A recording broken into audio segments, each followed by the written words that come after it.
In House of the Dragon, one of the biggest threats to Team Black and Rhaenyra's bid for power is the old dragon Vhagar, once ridden by her grandfather Balon the Brave, and before him, the conqueror Visenya. But some years ago, the old iguana was claimed by King Viserys' second son, Rhaenys Targaryen, in the dead of night after the funeral of Lena Velaryon, who had ridden her before her own untimely demise.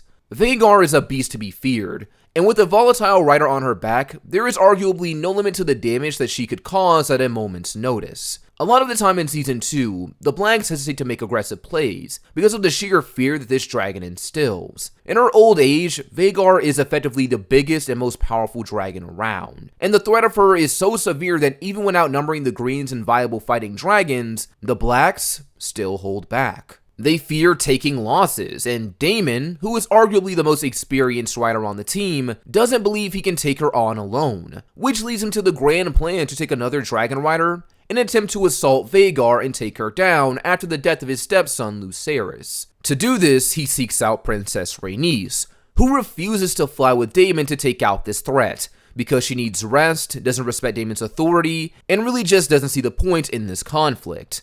But as the series goes on, and Vhagar has so much time being this looming threat, and really the only reason the Blacks can't just go and take King's Landing, it becomes pretty clear that ganging up on Vhagar was actually a pretty viable strategy, especially after Rook's Rest.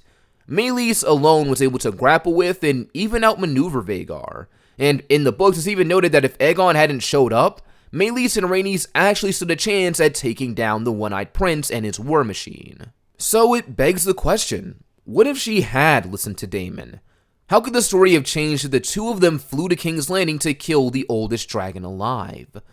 Let's find out.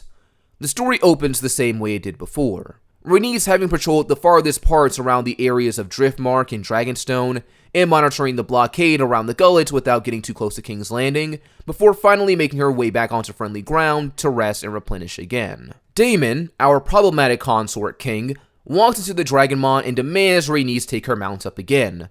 The death of Lucerys was a pretty hard blow to Rhaenyra's war effort in more ways than one. In a single move, they lost a dragon, a claimant to the Iron Throne in Driftmark, and simultaneously suffered an emotional blow that temporarily took Rhaenyra out of the conflict, leaving them leaderless for better or worse. Something like this in Daemon's eyes could not go unanswered, and the longer Vhagar was allowed to roam the skies, the longer they would spend in fear of another attack. Better to deal with things now while they still had the chance. And without Vhagar on their side, the Greens had an even less chance of fighting back against them. Heck, if they won, chances were that they could just take King's Landing and end this war before things got any more out of hand. Rhaenys initially refuses, wanting to wait for Rhaenyra's return and dismisses Daemon, who once more brings up the fact that this situation is kind of her fault. She had a golden opportunity to kill Aegon and his family, leaving the throne undefended and ripe for the taking. Originally, she kind of disregards this, walking away and not giving it a second thought. But in this timeline, this version of events, Rhaenys actually lingers on this comment a bit more, because for all intents and purposes, Daemon is right. It was her act of mercy that allowed this war to continue, and for Luke to die. She can sympathize with Rhaenyra's loss, relate her feelings to how she herself felt about Laena's passing, but ultimately it's a different situation, in which one can claim that she's the cause of this strife in the first place. Luke's death weighs a bit heavier on her in this timeline and causes Rhaenys to reassess things. Not because she particularly cares about Lucerys. Unlike Corlys, I think it's pretty clear that she doesn't really see the sons of Rhaenyra as her grandchildren, but even so, as a mother who suffered the loss of a child, being the reason another one lost hers, and that woman being one that she supports as a ruler, in this world, she can't help but feel some level of guilt when this is brought up. So with a Rhaenys who actually feels some level of responsibility and guilt over the death of Lucerys, and the true start of the war, I believe that she could be convinced or pressured by Daemon into going to fight, especially if he adds that without Vhagar, the Greens would have minimal chances of winning the war. He could even level with her on a more personal note in a way to sway her opinion, by saying that the sooner that they deal with Aemond and Vhagar, then the safer Baela and Rhaena will be, Because if Vhagar is gone, along with Aemon, then they run less risk of dying in this war having to fight a dragon that is so much bigger than them. Even though feasibly, Baela would be the one at the most risk, given that she's the only one with the dragon out of the two. But even so, who knows what the future holds? All Daemon knows at this point is that a better future would be one where Vhagar is not around. And that's a sentiment that Rhaenys could potentially get behind. Rhaenys considers this, and agrees. She recalls the Dragon Keepers and mounts Meleys once more, leaving the Isle of Dragonstone mere moments after she arrived, with Daemon following soon after on Caraxes. They make a beeline for King's Landing, without a word to anyone else. They want to take the Greens by surprise if they can, and there really isn't much point in telling anyone else without a standing army. And even if they did have one, it would just slow them down, because they would have to accommodate their march, and Daemon wants to get on the move this very second. Make as much progress as he possibly can. The pair of them would devise a plan to lure Vhagar away from the city and fight her. Not all the way back to Dragonstone, but far enough away from the city that it won't be collateral damage when they fight. They want King's Landing, not the ruins. And this plan would prove to be a bit more than necessary within the context of the situation. As we see in the new season, King's Landing has fortified and prepared itself in case of a dragon attack, building scorpions and ballistas atop the walls, as a form of anti-air warfare. The second Daemon and Rhaenys get close, they would get pelted by scorpion bolts. This would hinder their approach to King's Landing, as they would need to maneuver and avoid getting shot down. Once they get a feel that the scorpions have exhausted themselves, they would move in again, knowing the reload time would probably take a while even with multiple men manning them. In that time frame, they would assault the walls, burning some of the scorpions and men manning them. King's Landing would be in a panic as the walls start raining fire and debris. The commotion catches the attention of the Greens, who immediately begin to mobilize. Aemond is the first, riding out to the outskirts of the city to mount Vhagar and challenge the duo, not willing to just sit back and be burned. And in addition to Aemond, King Aegon will mount Sunfire to join him in the battle. This is not going to be a 2v1 like Rhaenys and Daemon were hoping for. Sunfire is still of fighting size, and Aegon, despite being made to look a fool, should know full well that Vhagar fighting two dragons is bound to end badly. I could see the counselors, Otto and Alicent, trying to convince him to stay out of the fight for fear that he'll die, but as it stands, he's the only chance for Aemon to potentially come out of this fight alive, even if Sunfire is smaller than the three dragons. So once the challenge arrives, there is no stopping him, especially in a situation where it seems as if it's either victory or death. He and Aemond are the only capable fighters, with Daeron in Oldtown and Helaena refusing to be involved. So the two of them have no choice but to take to the skies. Aegon is noticeably less drunk than he was in canon when flying his best friend this time. This derails Daemon's plan a bit, because when Sunfire and Vhagar show up, he and Rhaenys would need to split up and separate the two of them. They can't gang up on Vhagar and leave Sunfire unattended to deal damage to either of them. He may be smaller, but he is still a dragon. They can't be caught off guard, or risk all four dragons getting locked in a messy combat at the same time. So the unspoken plan would be for them to split up, take down one of the green dragons and come back to help the other with theirs. This would arguably be the same plan for Aegon and Aemon too. So after luring them somewhat away from the city, they break off and engage. Meleys goes for Vhagar, and Caraxes goes after Sunfire. It makes the most sense given that outside of Vhagar, Meleys seems to be the biggest dragon present, and she is known to be the fastest of them all. She has the best chance at facing Vhagar solo, and Daemon wouldn't pass up the opportunity to kill Aegon himself. Now, for being entirely honest here, this fight is not going to go in favor of the Blacks at first.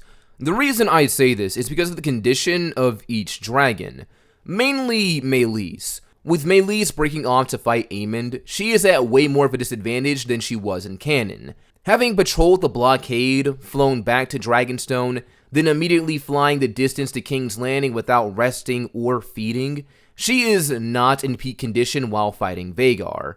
If the size advantage wasn't bad enough, the energy disparity makes it even worse. It makes fighting Vhagar up front to be something very impractical, as she could be overpowered much easier. So I think Rhaenys would try to employ hit-and-run tactics and avoid getting stuck in a grapple or death spiral as best as she could, getting in what damage that she could while stalling Aemon long enough that Daemon can deal with Aegon. But even with that being said, it's still very possible that Meleys takes a lot more damage during this fight than she did against Aemon during the events of Rook's Rest. It seems less like she's fighting to win and just fighting to stay alive. Now, in regards to the fight between Aegon and Daemon, I'm going to be completely honest.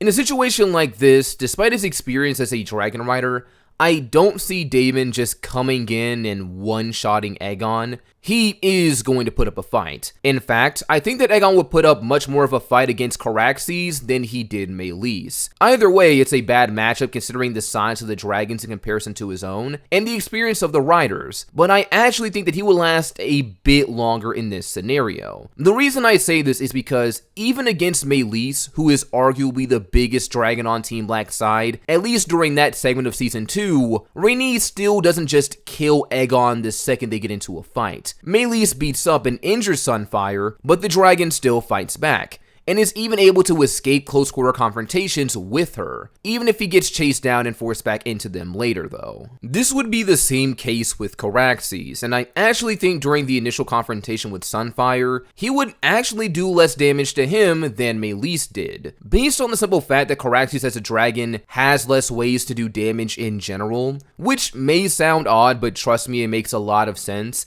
because Caraxes is said to be deformed in the show. And unlike most dragons, he can't use anything outside of his head to attack people, at least while he's in the air. Dragons like Sunfire, Vhagar, Meleys, and the vast majority of other dragons can not only burn and bite, they can also claw by using their back legs to slash enemies. We see Meleys do this to Sunfire and Vhagar both. But anatomically speaking, Caraxes doesn't have that luxury. Unlike most dragons, he has to use all 4 of his limbs just to fly and stay aerodynamic. So if he's going to fight another dragon, burning and biting are the only things he can really do, and it really limits his options for an attack. So if this fight starts and he grapples with Aegon, dodging an initial blast of fire only to resurge and bite one of Sunfire's wings, there would be a struggle. Sunfire would claw and bite at Caraxes, actually managing to get a few hits in since he can't bully him the same way Meleys did. But Daemon recognizes that a grapple and a wing attack is non-viable, and eventually starts switching tactics when he realizes that his course of action is just not working to put Aegon down. It would get to a point where we would stop trying to take down Sunfire by wounding him and just go straight for the kill, aiming for the throat of Sunfire as it's the only way to end the fight quick enough to help Rhaenys against Vhagar, and not sustain any more damage to Caraxes. Aegon does what he can, but there is no escape from Daemon Targaryen. Caraxes latches onto Sunfire's neck, and the dragons flail in the sky as Sunfire tries to break free and hurt Caraxes. Ultimately, it is in vain, as the life is torn from Sunfire, and the king and his dragon plummet to the ground. Daemon immediately goes to back up Rhaenys, who is having a pretty rough time fighting Aemon, who by this point has noticed the fall of his brother and the approach of his uncle. This makes him torn on what to do next. The logical idea would be for him to run with Vhagar and abandon the city. Even he knows 2 dragons is too much, but this would mean just handing over King's Landing to the Blacks along with his mother, sister, grandfather, council, and the heirs of Aegon.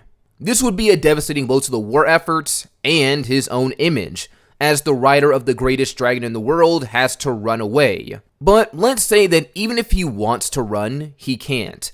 Getting a sense that Aemon is about to bolt, Meleys latches onto Vhagar with her talons and refuses to let go until Daemon arrives, holding on with all of her strength while being battered by this much larger beast. The 3 dragons end up weaving together in a spiral of death. The combined efforts of Daemon and Rhaenys manage to mortally wound and best Vhagar, but before the dragon goes down, falling victim to the same attack on the throat as Sunfire, she also manages to take down Meleys and Rhaenys, tearing a wing off the dragon's body, forcing them both to fall together and meet their end. Daemon is the last dragon rider standing, though Caraxes has not come out of the debacle unscathed. But even injured, he's still well enough to fight and fly. Daemon is now left with 2 options. With the deaths of Aegon, Aemon, and Rhaenys, and no signs of Olenna coming out to fight, King's Landing is ripe for the taking, and this would be the perfect time to try and take the castle. But unfortunately, that would not be viable with Caraxes alone, as the remainder of the Green family would most likely barricade themselves inside and refuse to open the gates, because he has no way of taking or holding the city without a standing army at his disposal, and there is no way he's going to burn the Red Keep just to kill the Greens.